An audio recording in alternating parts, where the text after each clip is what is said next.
نحمد و نصلی علی رسولہ الکریم اما بعد۔ نماز میں قدم سے قدم ملانے کے بارے میں حدیث بتائیں۔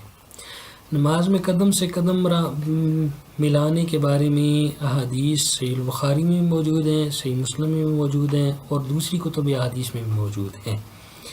صحیح بخاری میں حدیث نمبر 717 نعمان بن بشیر رضی اللہ تعالیٰ عنہ کی حدیث ہے، اور 718 میں بھی حدیث ہے سیدنا انس رضی اللہ تعالیٰ عنہ کی، 719 نمبر بھی ہے۔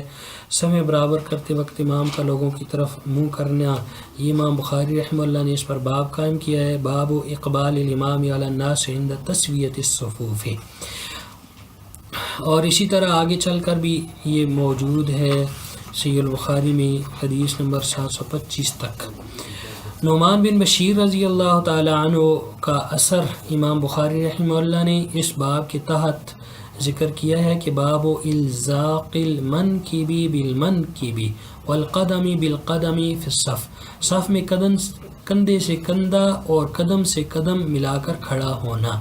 اس کے تحت نعمان بن بشیر رضی اللہ تعالی عنہ کا اثر نقل کیا ہے کہ رأیت الرجل منا یلزق قعبہ بکعب صاحبہ۔ نعمان بن بشیر رضی اللہ تعالیٰ عنہ فرماتے میں نے دیکھا صف میں ایک آدمی ہم میں سے اپنا ٹخنا اپنے قریب والے دوسرے آدمی کے ٹخنے سے ملا کر کھڑا ہوتا تھا۔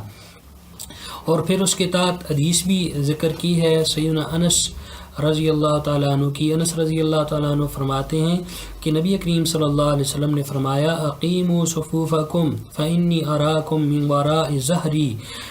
نبی کریم صلی اللہ علیہ وسلم نے فرمایا صفیں برابر کر لو، میں تمہیں اپنے پیچھے سے بھی دیکھتا ہوں۔ وکان احدنا یلزق منکبہ بمنکب صاحبہ وقدمہ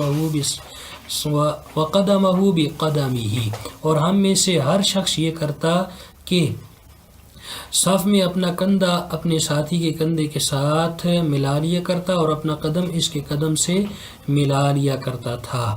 یہ صحیح البخاری میں حدیث نمبر 725 ہے، اور اسی طرح صحیح مسلم میں 433 نمبر حدیث ہے، اور اسی طرح کی حدیث صحیح سنن ابی داؤد میں 666 نمبر بھی موجود ہے۔ ھذا ما عندی واللہ اعلم، صلی اللہ علیہ نبی۔